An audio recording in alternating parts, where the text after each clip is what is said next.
Good morning everyone.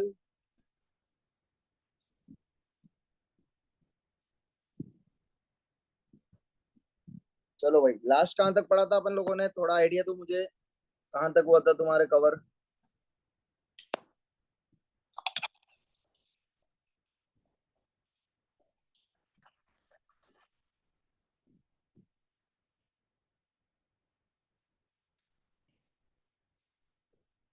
बोलो भाई, last topic क्या कवर हुआ था और क्या बाकी है?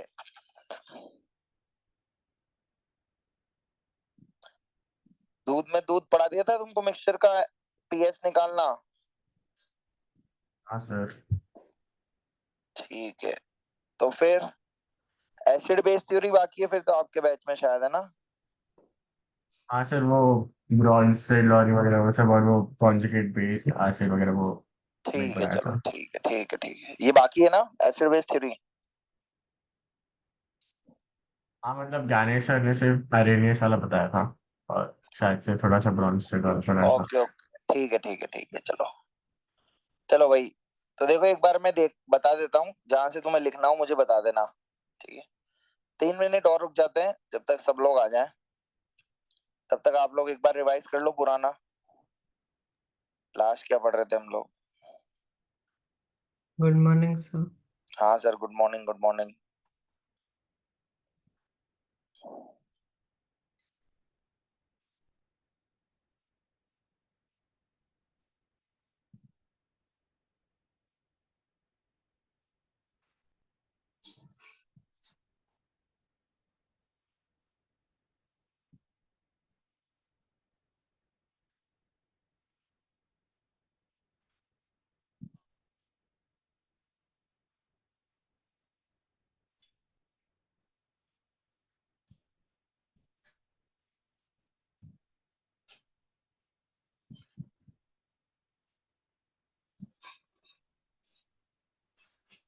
कोई डाउट वगैरह है किसी के? जब तक डाउट पूछ लो, बाकी लोग ज्वाइन कर रहे हैं जब तक।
सर ये लिखना है क्या?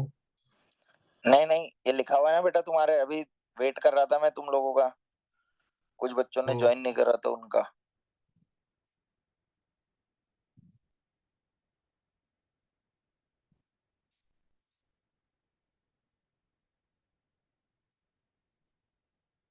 सर आज रिवीजन करवाओगे आज? करा देंगे, आप जिस बोलोगे जिसका। ठीक है सर।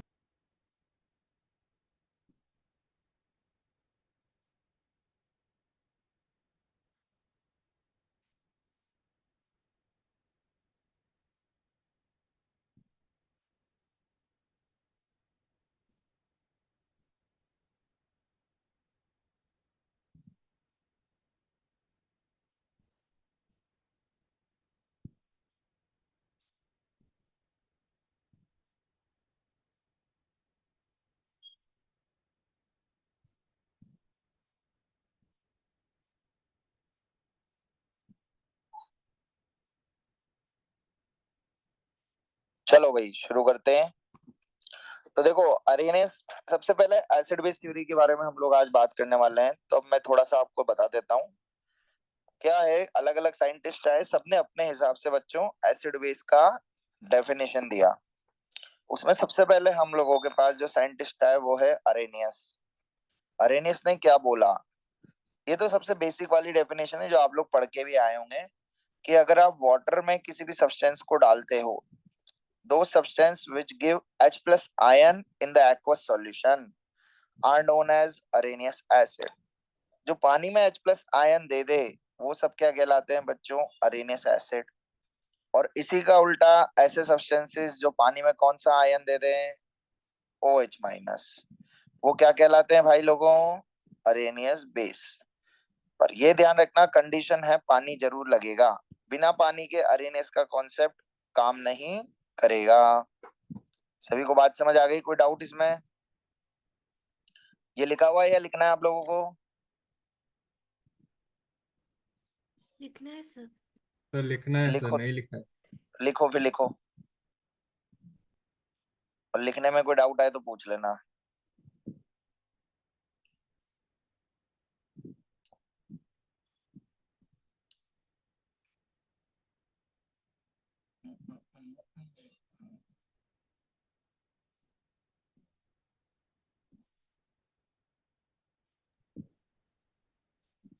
सर अभी बस यही चालू करवाया ना, इसके पहले कुछ करवाया? नहीं नहीं, यही करवाया ना बस, अभी शुरू ठीक है। करिए जस्ट क्लास। हाँ हाँ।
चलो भाई लिख लिया। नहीं सर, लास्ट दो रहे।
देखो बच्चों, इस कॉन्सेप्ट का सबसे बड़ा ड्रॉबैक क्या है? कोई बच्चा बताएगा आप में से कि ये ड्रॉबैक, कि बिना पानी के आप नहीं बता पाओगे? समझ आई सभी को बात, कि water is required to tell about nature.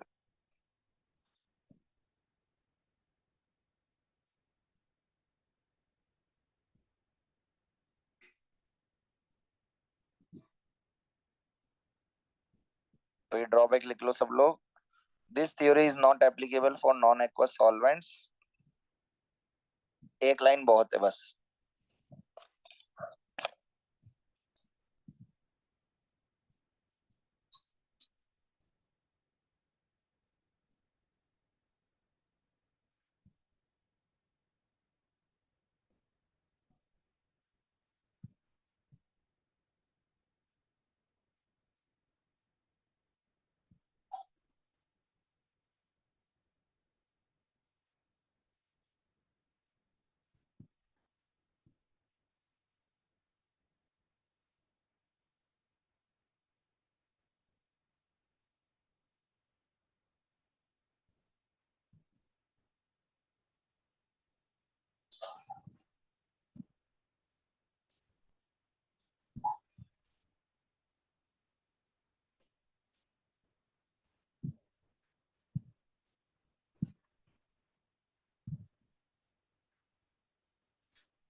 चलो भाई, नेक्स्ट साइंटिस्ट आया अरेनियस के बाद, लुइस।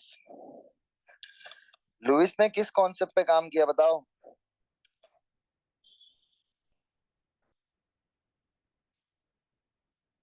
बोलो भाई, लुइस ने किस कॉन्सेप्ट पे काम किया?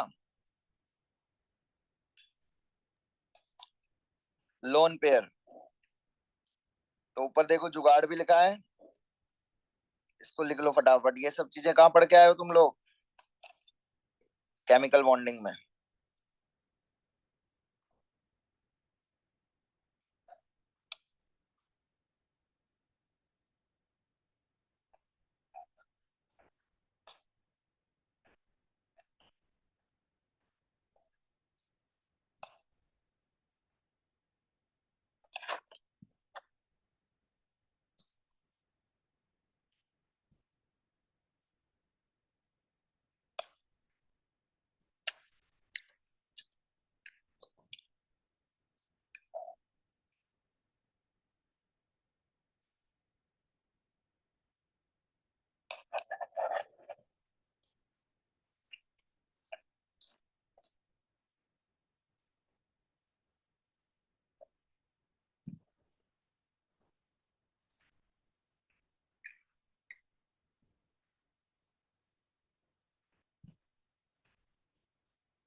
तो देखो यहाँ पर तुमको दिख रहा है कि इन सबके ऑक्टेट इनकम्प्लीट है।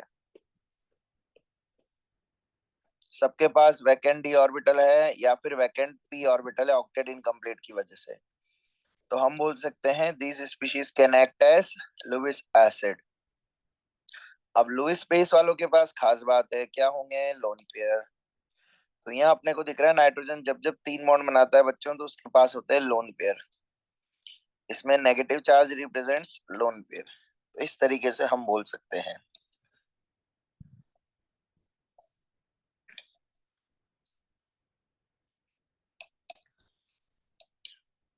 अब नेक्स्ट क्वेश्चन आपके सामने लिखा हुआ है नीचे, इस BCl2 लुईस एसिड और लुईस बेस, बताइए।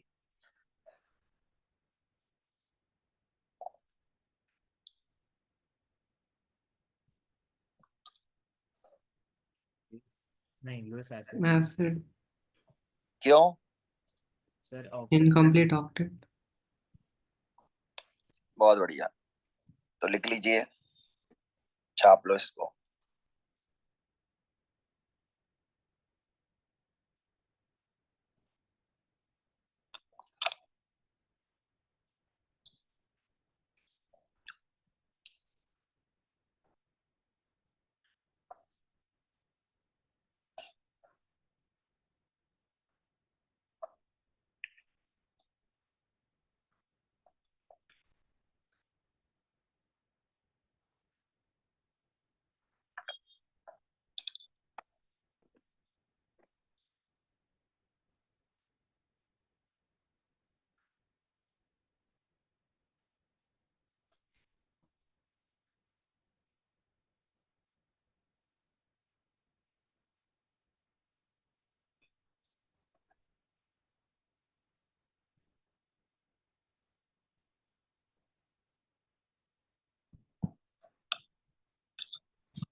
चलो, अब नेक्स्ट आता है बच्चों ब्रोंस्टेड लॉरी कॉन्सेप्ट। यही इंपॉर्टेंट है, आपको क्वेश्चंस एग्जाम में इसी से में देखने को मिलेंगे। ब्रोंस्टेड कॉन्सेप्ट क्या कहता है? तो सबसे पहला, this concept is based on proton donor और एक्सेप्टर केस।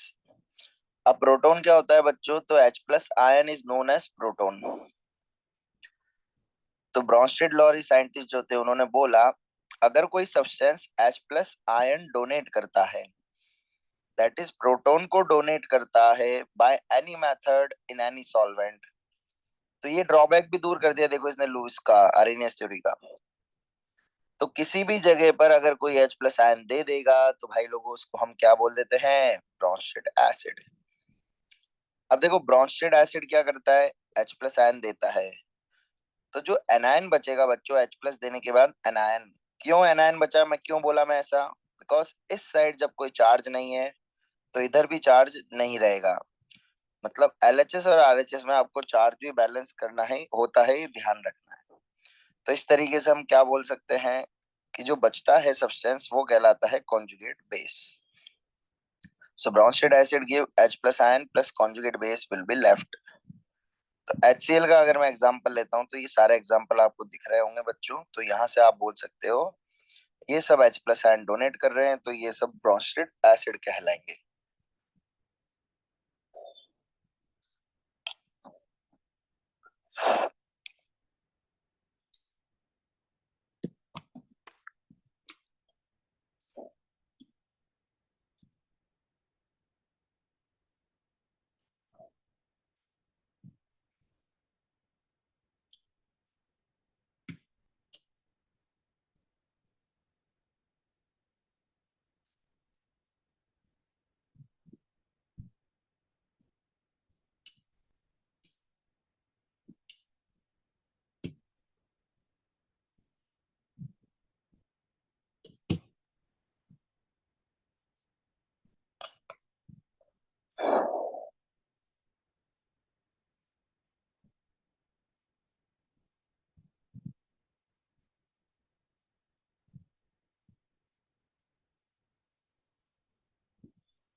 इतना हो जाए तो बताना मुझे।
अब देखो बच्चों क्या खास बात होती है, अगर आप कोई एसिड ले रहे हो वो स्ट्रांग है तो ध्यान रखना उसका कॉन्जुगेट हमेशा वीक होगा, और अगर आप कोई एसिड वीक लेते हो, वीक सब्सटेंस लेते हो, तो उसका कॉन्जुगेट स्ट्रांग होता है।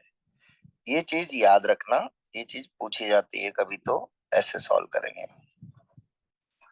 अब स्ट्रांग वीक आपको देखना आता ही है, वो 11 नाम से।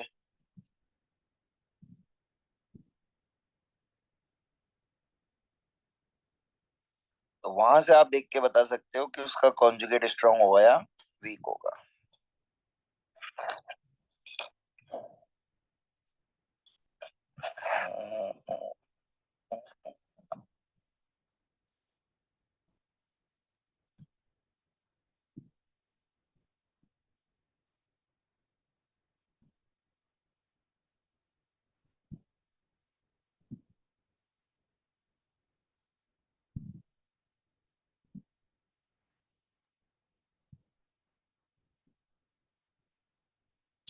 चले आगे, लिख लिया यहाँ तक। अब ब्रॉन्स्टेड बेस क्या होगा, तो इसका उल्टा कर दो, जो H प्लस आयन को लेगा, तो इस रिएक्शन को फॉरवर्ड की जगह बैकवर्ड में देखोगे तो इस सब्सटेंस को हम बोल देंगे ब्रॉन्स्टेड बेस।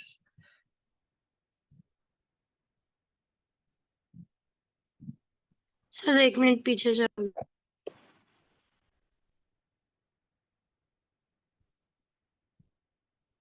हो गया हो गया। Those substances which accept protons by any solvent, any method. The Bronsted base will accept H plus ion to give conjugate acid.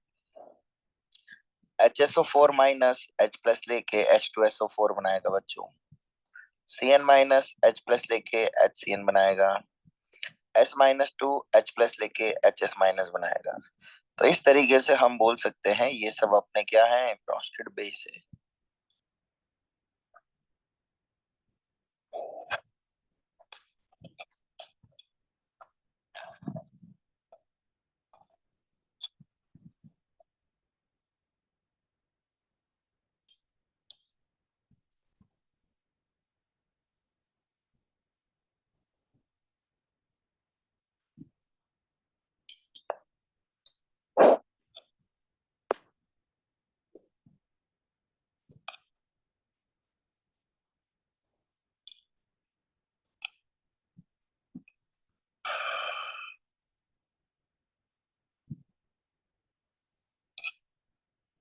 हो जाए तो बताना, फिर नीचे समझाऊंगा, नीचे वाली चीजें उसमें ज्यादा खास बात है। चलो हो गया, तो देखो अब आप लोगों को बताता हूँ।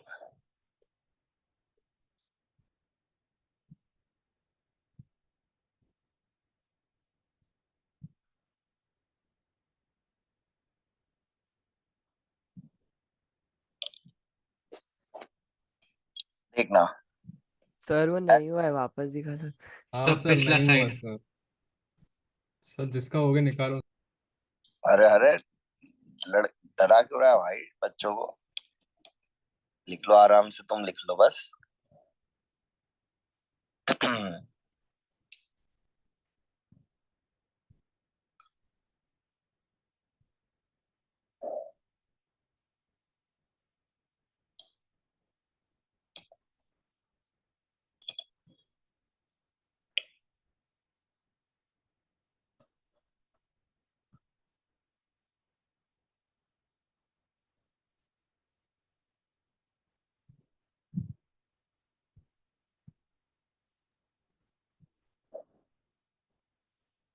तो नीचे स्क्रॉल कीजिए। नीचे का भी पढ़ाया नहीं है मैंने, यहीं तक लिखना है बस। ना लिख लिया, समझाऊं, हम आगे चले। Yes sir. चलो तो बताओ भाई लोगों, यहाँ पर HCl H प्लस देगा या H2O H प्लस देगा, क्या लगता है तुम लोगों को? HCl H+ देगा। अगर HCl H प्लस देगा तो पानी H प्लस को एक्सेप्ट करना चाहिए, हाँ या ना? तो वाटर H प्लस एक्सेप्ट करके क्या बना रहा है बच्चों, H3O प्लस। तो HCl ने अपना H प्लस दिया और इसने H प्लस लिया, ये बात समझ आ गई? दिया। तो HCl क्या कहलाएगा अपना? Bronsted acid. Water will act as Bronsted base. सभी को इतनी बात समझा? एक और एग्जांपल आप सबके सामने में लेता हूं, NH3+H2O। तो मुझे बताओ भाई लोगों, इस बार क्या होगा? क्या लगता है तुम्हें? इस बार कौन H+ देगा और कौन लेगा?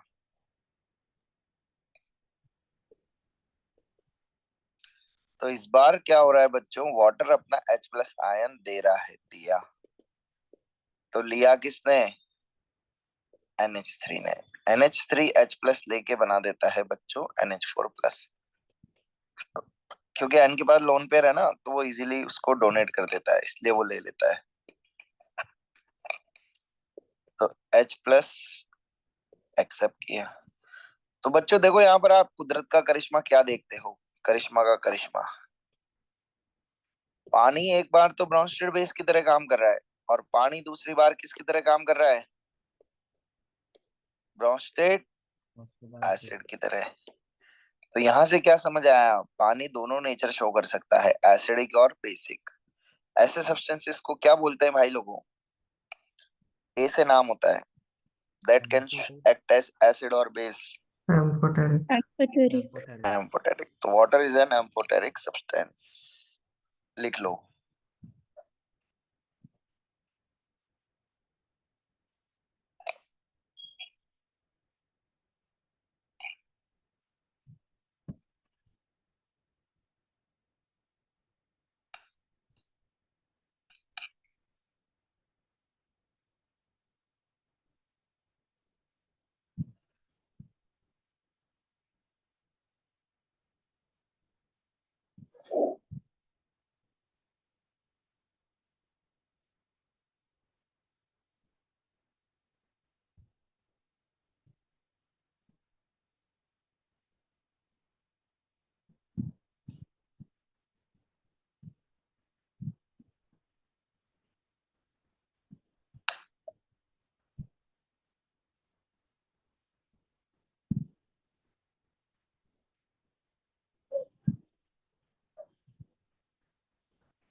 चलो लिख लिया।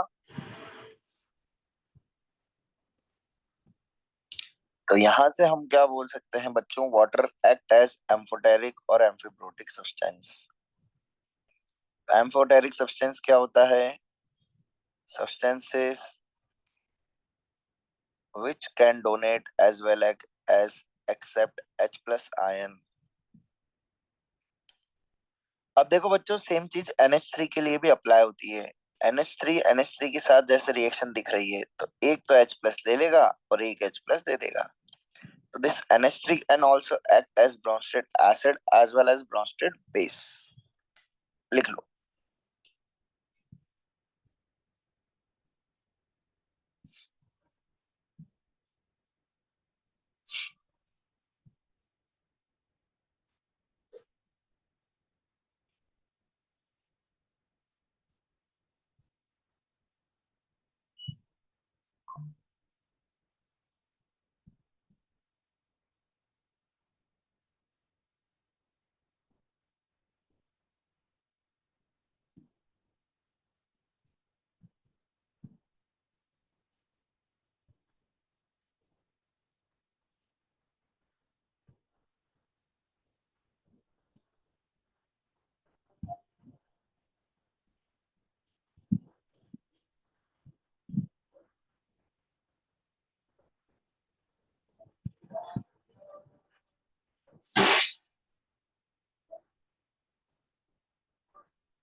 सर ये ब्रॉन्स्टेड लॉरी कॉन्सेप्ट का ही है ना? हाँ, ब्रॉन्स्टेड कॉन्सेप्ट में ही पढ़ते हैं इनको अपन।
चलो, अब नीचे एक क्वेश्चन है, इस क्वेश्चन को सॉल्व करिए। क्वेश्चन कुछ ऐसा कह रहा है, HNO3 प्लस H2O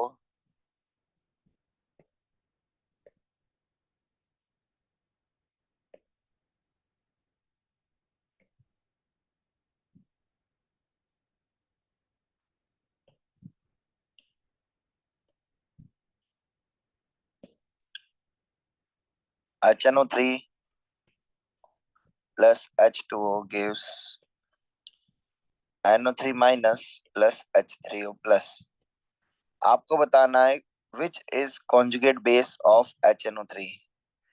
HNO3 का conjugate base क्या है, ये क्वेश्चन पूछा गया है, बताइए।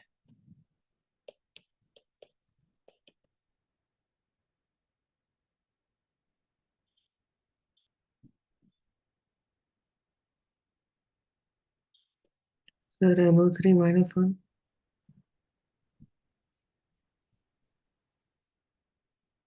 पक्का?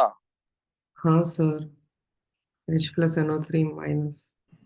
NO3 माइनस ने किया, H प्लस दिया, तो आप लोगों को यही चेक करना है बस बच्चों की किसने दिया और किसने लिया, एंड वाटर ने एक्सेप्ट करा। तो अगर ये ब्रोंस्टेड एसिड हुआ तो it will be it's conjugate base. Clear? आगे चलें।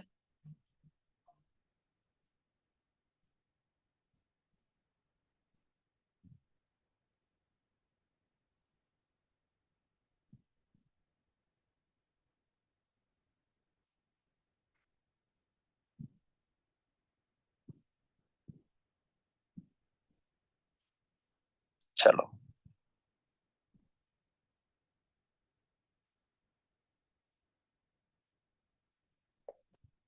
नेक्स्ट क्वेश्चन लिखिए।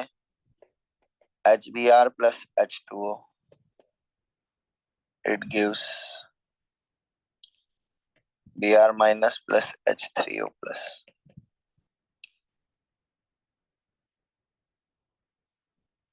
The conjugate base of weak acid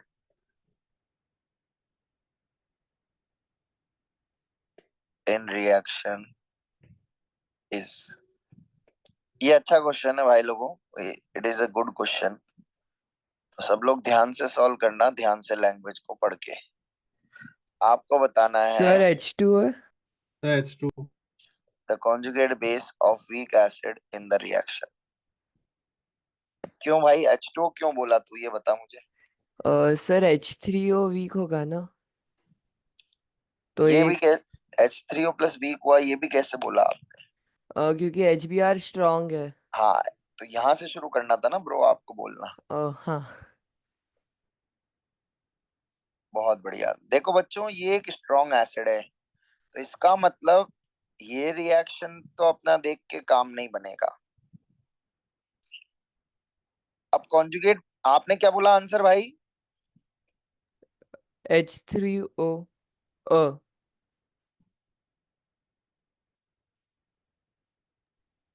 H2O होगा क्योंकि H3O वीक एसिड होगा, तो H2O उसका कॉन्जुगेट बेस। हाँ, अब सही बोला।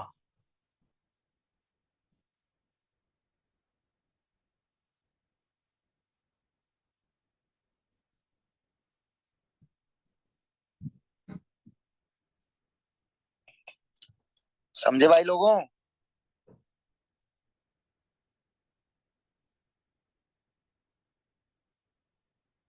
अब देखो ऐसे टाइप के क्वेश्चंस को बच्चों आपको कैसे डील करना है। सबसे पहले ये पता लगा लो कि अपने पास एसिड की तरह कौन कौन बिहेव कर रहा है। तो फॉरवर्ड में जाएंगे तो HBr बिहेव कर रहा है, और बैकवर्ड में जाएंगे तो H3O प्लस एक्ट कर रहा है, क्योंकि यहाँ से H3O प्लस अपना H प्लस आयन लूज कर रहा है, और यहाँ से H प्लस अपना गेन लूज कर रहा है। अब अपने को दिमाग लगाना है कि इसमें से वीक कौन है। तो वो तो दिमाग लगाने की जरूरत ही नहीं है, तुम्हें 11 नाम याद है, हाँ या ना? तो जो भी वीक होगा उसका कॉन्जुगेट बेस बताना है। अब वीक कौन है? H3O plus. तो बताओ उसका कॉन्जुगेट बेस क्या हो जाएगा? H2O.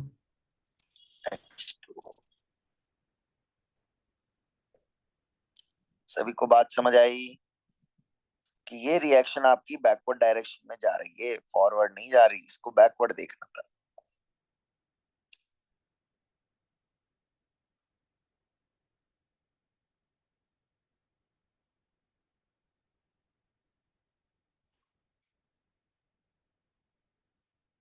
हो गया?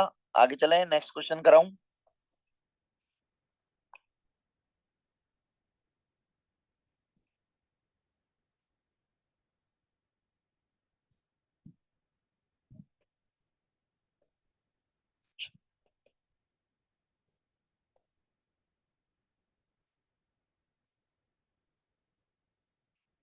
The Bronsted bases are. आपको इसमें से ब्रॉन्स्टेड बेसिस बताने हैं।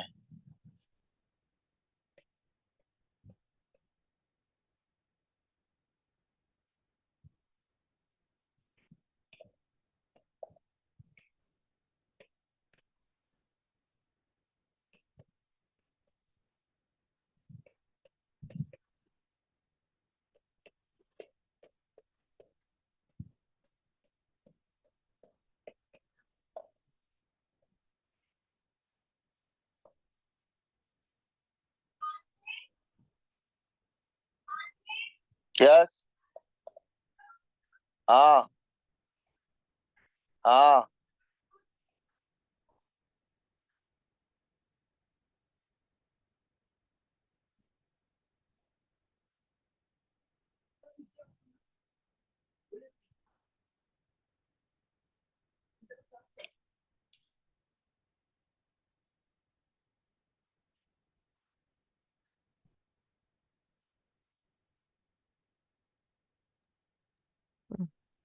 सर PO4 और C2O4।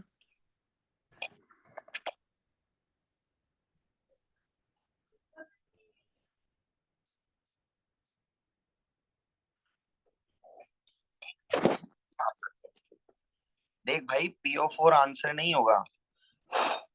PO4 कैसे बोल रहा है? ये भी PO4, ये भी PO4, क्या आंसर रहेगा बता? सर H प्लस एक्सेप्ट करेगा ना। नहीं नहीं, तो कौन सा आंसर है? अब ये C2O4, ये भी C2O4। Sir, PO सर उसमें already H minus. Plus added है ना। अरे नहीं, मैं ये कह रहा हूँ आंसर तो चार में से दो होंगे ना। अच्छा चलो तो रुको, PO4 और C2O4। Wait wait, 1 2 3 4। अब Two- बताओ ब्रोंस्टेड बेस कौन कौन से बोल रहे हो तुम लोग? 2 and 2 4. और 4. 2 और 4 और बोलो। और कोई बच्चा कुछ और बोल रहा है? बोलो कौन कौन से ब्रोंस्टेड बेस है? बोलो।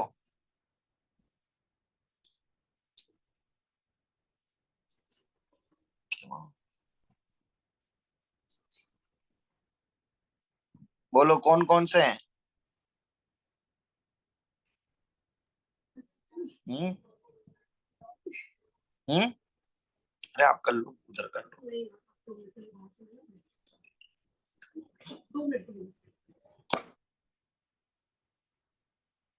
ढूंढो एक बार अच्छे से आंसर सही।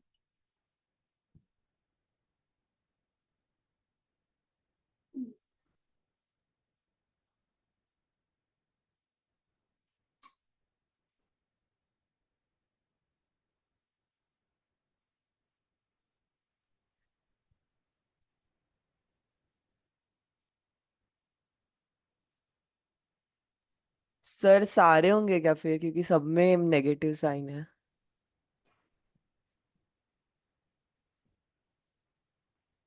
सर 1 और 4 है क्या?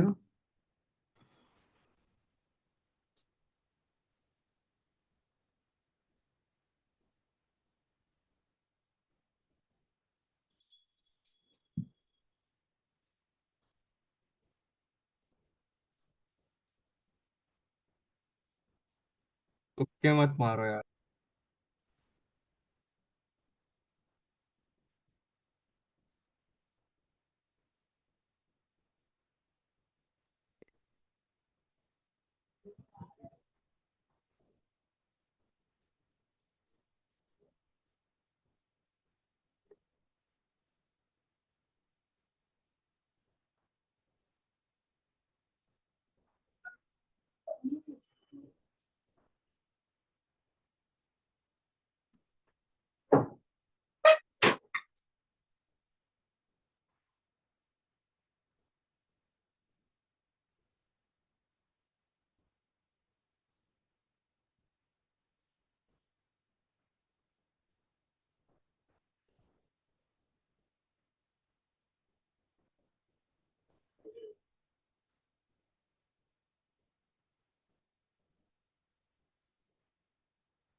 हाँ भाई क्या रहा आंसर? 2 और सर 4 या 1 और 3? सर 1 और 4 हो सकता है क्या आंसर? देख भाई 1 और 4 तो 1 to पॉसिबल ही 4। नहीं है। अगर एक लड़का होगा तो एक लड़की ही होगी भाई। शादी कैसे करेगा तू बिना उसके? दोनों एक जैसे थोड़ी होंगे भाई। अगर एक H प्लस दे रहा है तो दूसरा एक्सेप्ट करने वाला भी तो होना चाहिए भाई। हम्म नए कपड़े पहनना। समझा? सर वापस समझाओ ना। हाँ सर। नहीं नहीं अभी समझाया क्या है मैंने? अभी तो समझा रहा हूँ। देखो ध्यान से आप पहले ये समझो कि आपको क्या पता लगाना है ब्रोंस्टेड बेस। तो ब्रोंस्टेड बेस मतलब ऐसा बंदा ढूंढना है, ऐसा सब्सटेंस ढूंढना है जो H प्लस एक्सेप्ट कर रहा हो। इतनी बात समझ आई? अब देखो ये वाला जो सब्सटेंस है ये चेंज होता है इसमें। तो मुझे बताओ भाई लोगों, इसने फॉरवर्ड डायरेक्शन में H प्लस दिया या लिया? दिया। तो यहां मैं लिख रहा हूं फॉरवर्ड में H प्लस दिया, डोनेट। और बैकवर्ड में क्या कर रहा है ये H प्लस?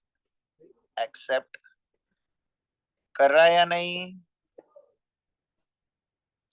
बोलो इतनी बात समझ आई? हाँ sir. In the similar way ये सब्सटेंस फॉरवर्ड डायरेक्शन में H प्लस क्या कर रहा है बच्चों? दे रहा है। डोनेट। और बैकवर्ड डायरेक्शन में क्या कर रहा है? एक्सेप्ट। तो अपने को कौन से ढूंढने हैं जो एक्सेप्ट कर रहे हैं, तो बताओ एक्सेप्ट किस किसने करा।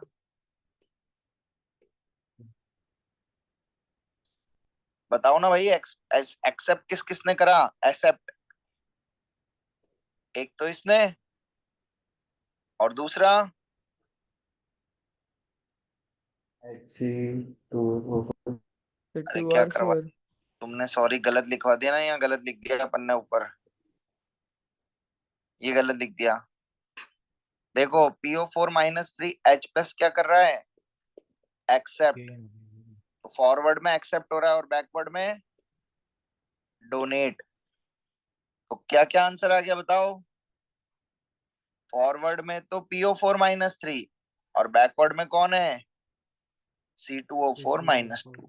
अब चमका सभी को। सर बराबर तो बोला। हाँ हाँ, तो सही बोला था ना भाई, मैंने कब बोला तू गलत बोला। आपका आंसर सही था बिल्कुल। बोलो कोई डाउट। अब तो चमक गया सभी को। बोलो क्लियर है, कर लोगे, ऐसे क्वेश्चन आते हैं एग्जाम में। तो आपको ये देखना है कौन H प्लस एक्सेप्ट कर रहा है और कौन डोनेट कर रहा है। चलो अभी ये नेक्स्ट हेडिंग लिखो नोट डाल के।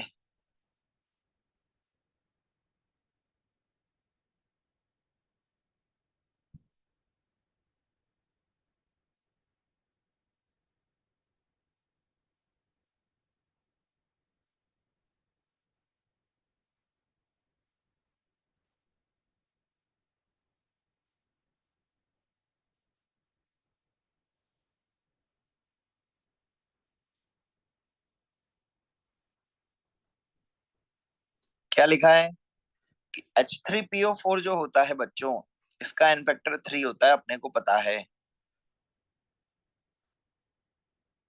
तो ध्यान से समझना एक बारी सब लोग, मैं क्या सिखाना चाह रहा हूँ। तो देखो H3PO4 तो सिर्फ H प्लस दे सकता है, कभी ले नहीं सकता। बट जो ये आपको दिख रहा है क्या, H2PO4 - 2, तो ये बैकवर्ड डायरेक्शन में H प्लस ले भी सकता है और फॉरवर्ड में H प्लस, बोलो, दे भी सकता है। तो बताओ ये सब्सटेंस कैसा कहलाएगा, बोलो एम्फोटेरिक। चमका सभी को क्या कहना चाह रहा हूं मैं, इन द सिमिलर वे, क्या HPO4 - 2 बच्चों बैकवर्ड में H प्लस ले भी सकता है और फॉरवर्ड में H प्लस दे भी सकता है। तो सिमिलर वे HPO4 - 2 भी क्या कहलाएगा, एम्फोटेरिक। All clear.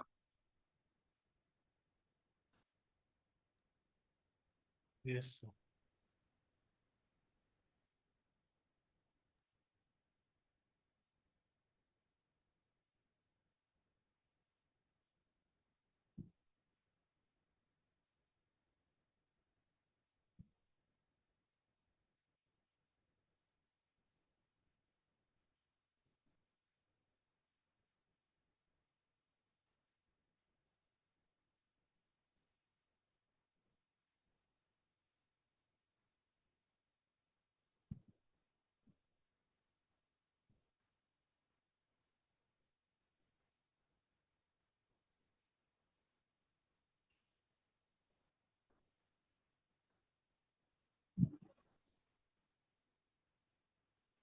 सही लिखना, एकदम गड़बड़ मत करना लिखने में।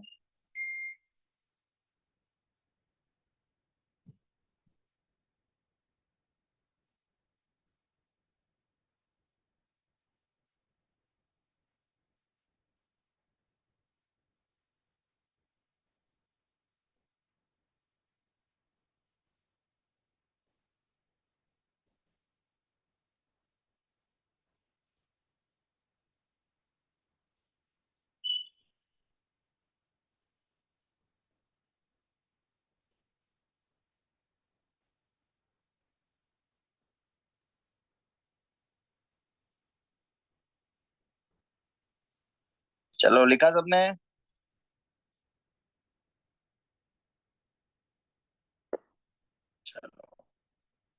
अब ये भी नोट डाउन कर लो। सेम वे H3PO3 के लिए बात हुई है। ये 2H+ दे सकता है क्योंकि इसका इनफेक्टर 2 होता है। तो अब ये 2 केस हो गए। अब बताओ इसमें से कौन सा आयन आपका एम्फीप्रोटिक कहलाएगा, एम्फोटेरिक की तरह एक्ट करेगा? ये तो करेगा ही नहीं। बताओ इसमें से कौन सा आयन एम्फोटेरिक की तरह एक्ट करेगा, किसको बोल सकता है? H2PO3 minus. H2PO3 H2PO3 minus. लिख लीजिए।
चलो लिख लिया।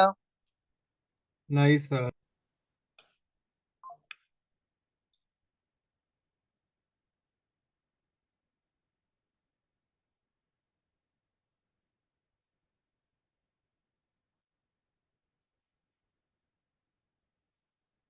हो गया सर। चलो अभी क्वेश्चन सॉल्व करो। नीचे लिखा हुआ है which of the following substance, integer type question है।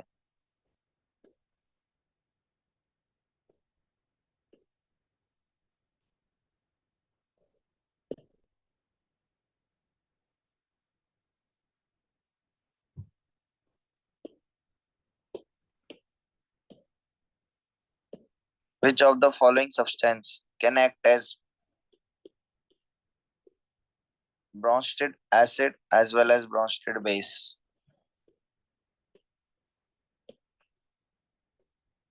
इंटीग्रल वैल्यू बतानी है आप लोगों को।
बोलो क्या आई इंटीग्रल वैल्यू? 5। 5 5 5 सर 6। 6। सर कौन बोला 6? मैं। भाई तू डरा क्यों रहा है? आज सबको क्या खाया तुमने आज? बच्चों मनन को इतने डरा रहा है धमकी यार। क्यों दे रहा है रे? हाँ आंसर तो बोलने दे भाई बच्चों को। Sorry sir.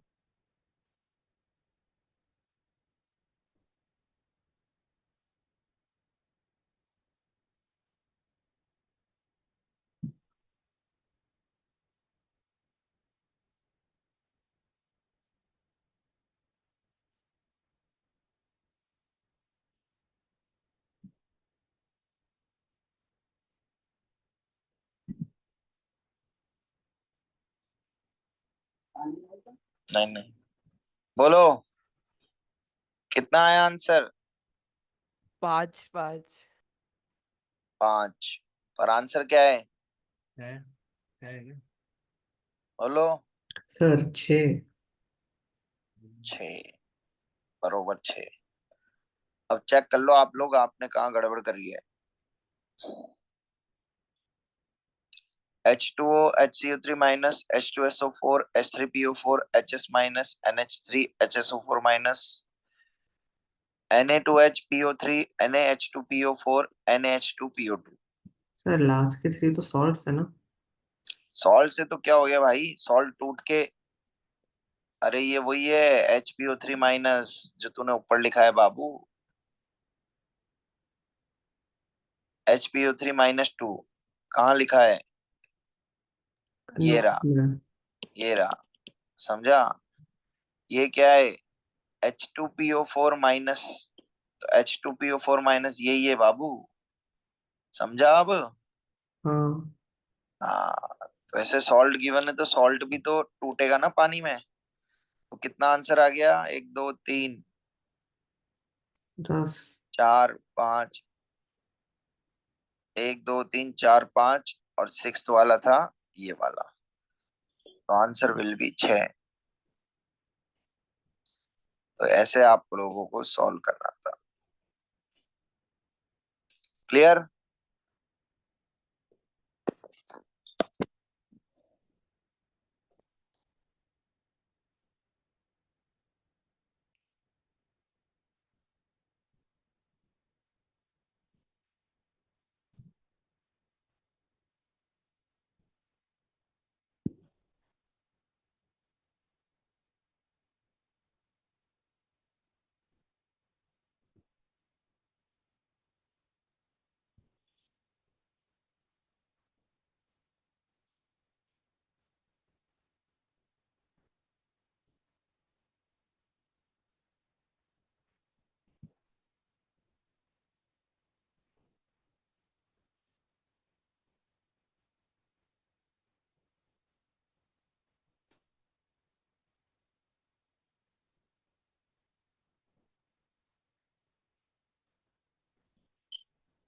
चलो, तो this is all about your acid base theory.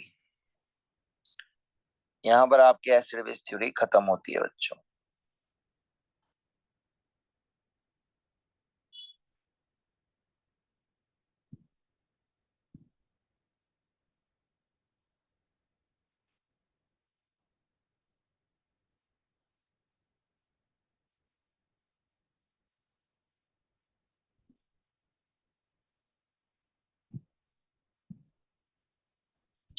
अब मैं एक बार टॉपिक्स के नाम पूछ रहा हूँ, आप लोग चेक कर लेना हुए या नहीं, कोई बचा तो नहीं आपका टेस्ट के हिसाब से।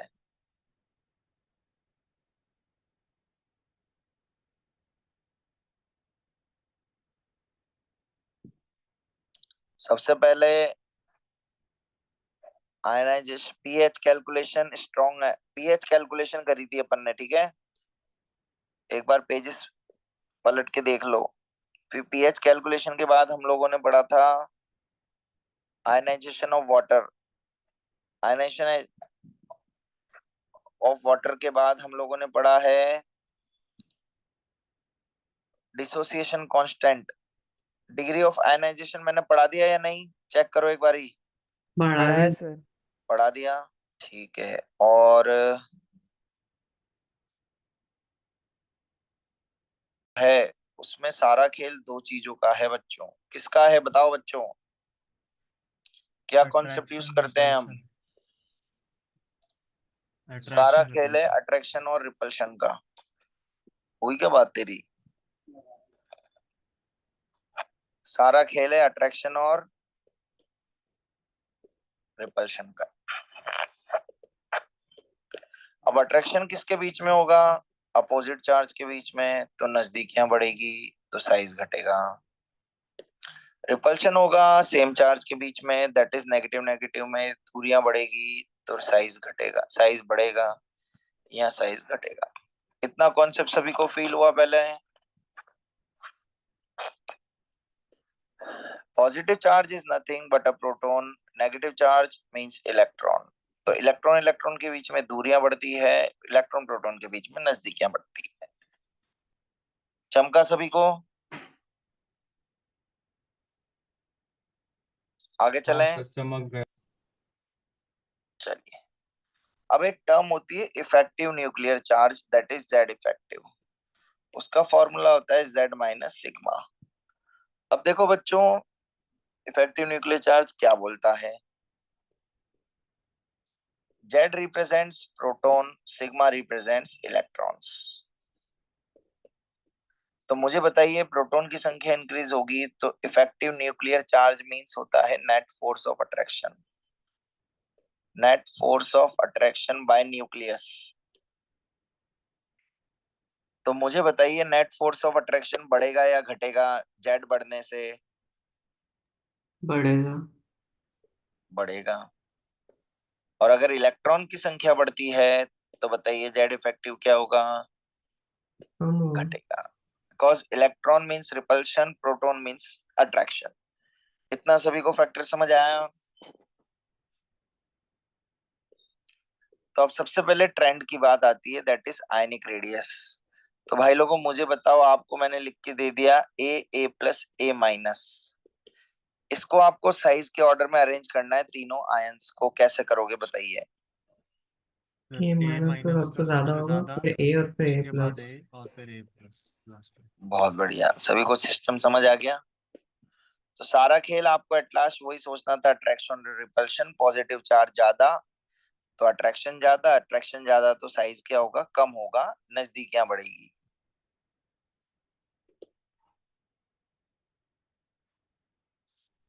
आगे चलते हैं, अब ट्रेंड्स की बात करते हैं एटॉमिक साइज की। तो दो जगह हम बात करेंगे, लेफ्ट टू राइट और टॉप टू बॉटम। बताइए, लेफ्ट टू राइट जाने पे एटॉमिक जेड इफेक्टिव क्या होता है?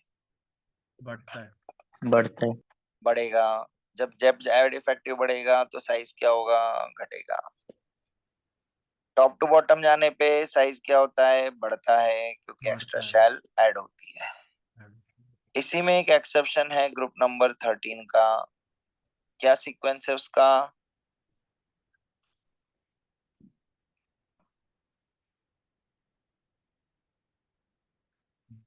कौन सा एलिमेंट है? बैंगन आलू गाजर इन। बैंगन आलू गाजर इन पहला। अब यहाँ पर सब्जी मंडी में कौन सी सब्जी बड़ी होती है, आलू या गाजर? गाजर। पर गाजर। केमिस्ट्री की दुनिया में कौन सी बड़ी हो जाती है? आलू। आलू। बहुत बढ़िया। तो केमिस्ट्री की दुनिया में आलू बड़ा हो जाता है। क्या रीजन है? इस फैक्टर को क्या बोला जाता है? Force. Transition contraction. Transition contraction. क्या बोला जाता है? Transition.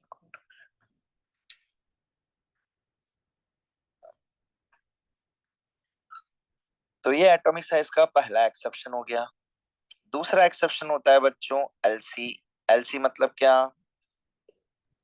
Lanthanide contract.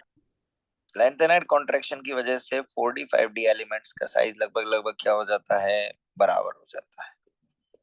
So this is your lanthanide contraction. कोई डाउट यहां तक? अब नेक्स्ट आती है आयनाइजेशन एनर्जी। आयनाइजेशन एनर्जी मतलब क्या बच्चों? बताओ। एनर्जी नीडेड टू एक remove an gaseous electron. Atom से आयनाइजेशन इलेक्ट्रॉन एनर्जी निकालने के लिए जो एनर्जी लगती किडनैपिंग एनर्जी, कौन सी एनर्जी बोल सकते हैं इसको? किडनैपिंग। हमें एटम से इलेक्ट्रॉन को किडनैप करना है, बाहर निकालना है।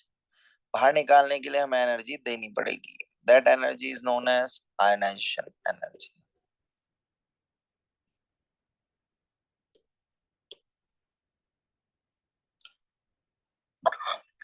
अब सारा खेल है इलेक्ट्रॉन को बाहर निकालने का, मतलब आपको किडनैप करना है मुझे। तो बताओ आपको किडनैप करना कहाँ आसान है, घर पे या बीटी में? बताओ। बीटी में, बीटी में। बीटी रास्ते में, में। रास्ते में, मतलब घर के बाहर। क्यों? क्योंकि देखो सारा खेल है अट्रैक्शन और रिपल्शन का।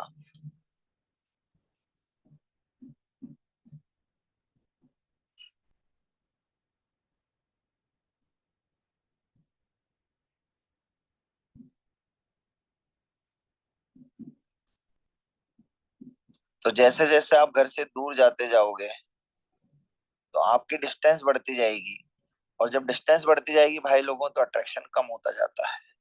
तो किडनैप करने के लिए मुझे एनर्जी कम लगेगी। सभी को बात समझ आ गई? तो अगेन यहाँ पर भी दो ट्रेंड होंगे, टॉप टू बॉटम और लेफ्ट टू राइट। बताइए top to bottom ionisation energy क्या होगी? कम होगी, घटेगी। लेफ्ट टू राइट क्या होगी जनरली? बढ़ेगी। बढ़ेगी। सभी को बात समझ आ गई? अब ये भी डिपेंड करती है बच्चों डिफरेंट डिफरेंट केसेस पर। तो एक तो होता है फुली फिल्ड की स्टेबिलिटी, दूसरा होता है हाफ फील्ड की स्टेबिलिटी, और तीसरा होता है पेनिट्रेशन पावर। इंपॉर्टेंट है ये तीनों फैक्टर कैसे देखते हैं राजू? बोलो राजू, कैसे देखा जाता है? आजू बाजू ओनली, आजू बाजू मतलब एडजेसेंट एलिमेंट्स में देखा जाता है। जैसे पहला केस होता है फ्लोरीन और नियॉन, तो नियॉन की ज्यादा होगी। अगला है किसका? ऑक्सीजन एंड नाइट्रोजन का, नाइट्रोजन की ज्यादा होती है। एंड द लास्ट कौन किसका होता है बताओ? बोरोन और बेरिलियम। तो इस तरीके से ये तीन एक्सेप्शन भी बोल सकते हो, और ये तीन डिपेंड भी करते हैं उन फैक्टर्स पे।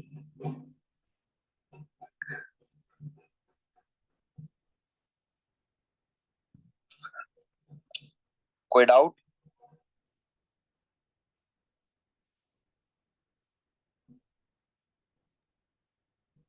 सर ऑक्सीजन का हाफ फील्ड होता है ना, तो उसकी आयनाइजेशन एनर्जी ज्यादा होनी चाहिए ना? नहीं, ऑक्सीजन का एक इलेक्ट्रॉन ज्यादा भाई होता है। ऑक्सीजन का 2p4 होता है वो है मेरे कॉन्फ़िगरेशन, साथ। हम्म, नाइट्रोजन का 2p3 होता है ब्रो। समझा? हाँ। सर इसमें एक डाउट था कि क्या? इसमें एक डाउट है, जैसे दो एलिमेंट दिए हुए हैं और हाँ, उनके दोनों, जैसे दोनों में मतलब एक के लास्ट में 3p1 आता है, एक के लास्ट में 3p2 आता है, तो उसमें से किसका ज्यादा होगा? फिर साइज का फैक्टर देखते हैं ब्रो। उन केसेस में साइज देखना है। अगर ये तीन में से कोई केस है तो फिर ये फैक्टर डोमिनेट करेगा। समझा आपको? हाँ सर। आगे चले अब। हम्म, okay.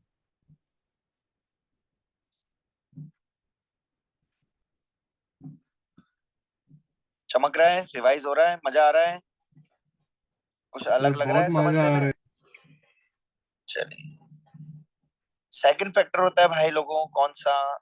Electron gain enthalpy, third trend. तो अब बच्चा जब किडनैप हो गया तो भाई लोगों घर पे वापस आएगा नहीं आएगा? और जब वो घर में आएगा तो घर में खुशी के आंसू निकलेंगे। तो that energy is known as electron gain enthalpy. तो basically you are adding the electron और एनर्जी रिलीज होती है। इसको हम लिख देते हैं डेल्टा एच ई जी।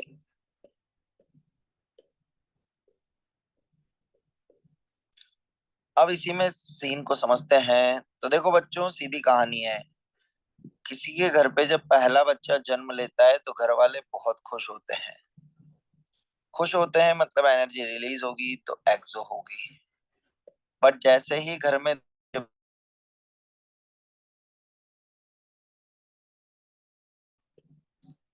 उन दोनों के बीच में क्या होने लगती है, लड़ाई। और इस रिपल्शन को मम्मी पापा ब्रेक करेंगे। रहना तो भाई लोगों दोनों को घर पे ही है, तो ब्रेक करने के लिए मुझे बताओ एनर्जी देनी पड़ेगी या निकलेगी? देनी पड़ी। और जब देनी पड़ती है वो क्या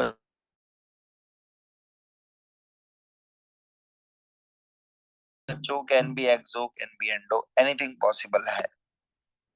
बट आयनेशन एनर्जी हमेशा एंडो ही होगी।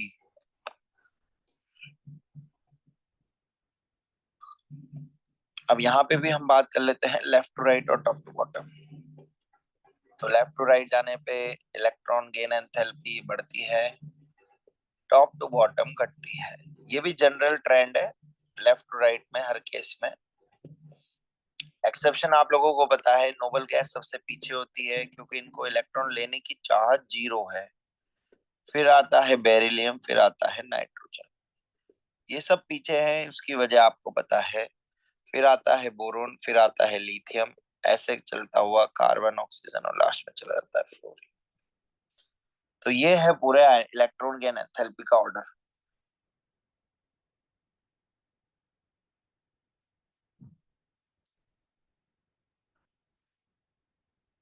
सभी को बात समझ आई?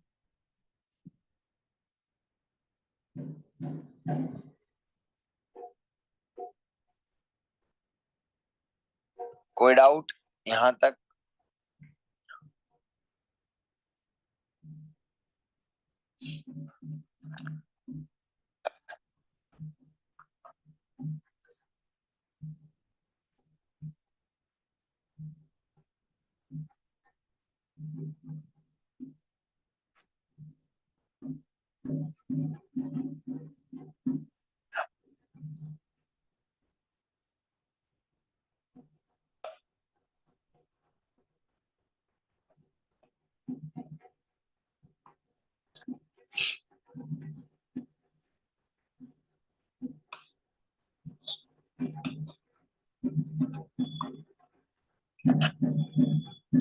चलो भाई आगे चलते हैं। एक और एक्सेप्शन होता है इसमें between top two period, second period and third period. जैसा कि अभी मैंने पीछे बताया टॉप टू बॉटम जाने पर डिक्रीज होती है, बट ये भी एक्सेप्शन है, थर्ड पीरियड की ज्यादा होती है फ्रॉम सेकंड पीरियड। यहाँ वो वाला फैक्टर लगता है, मेहमान को रहने के लिए जगह ज्यादा, साइज ज्यादा लगता है। मेहमान कौन थे हमारे? Electron.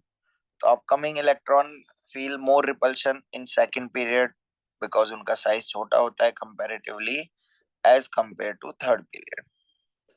That's why third period की ज्यादा हो जाती है electron gain enthalpy second period से। All clear? This is all about electron gain enthalpy. Last बचती है इलेक्ट्रॉन नेगेटिविटी।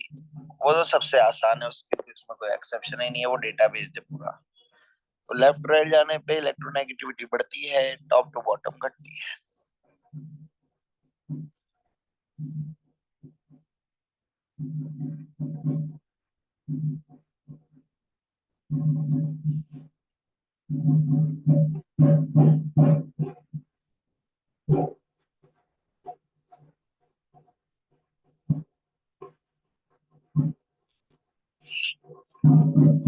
चलिए कोई डाउट यहां तक?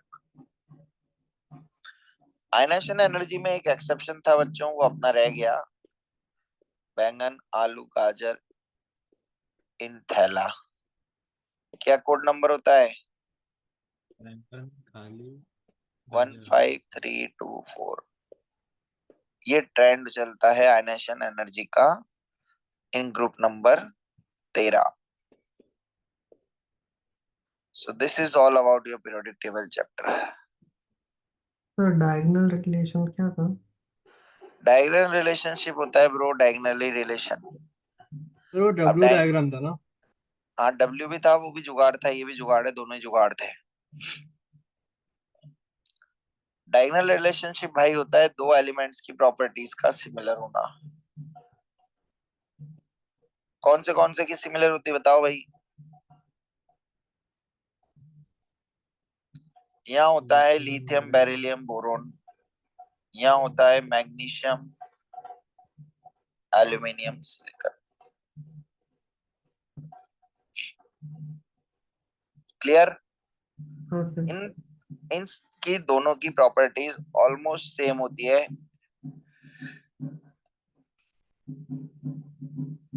रीजन होता है सेम आयनिक पोटेंशियल सेम होने की वजह से। All clear? हाँ सर। और बोलिए।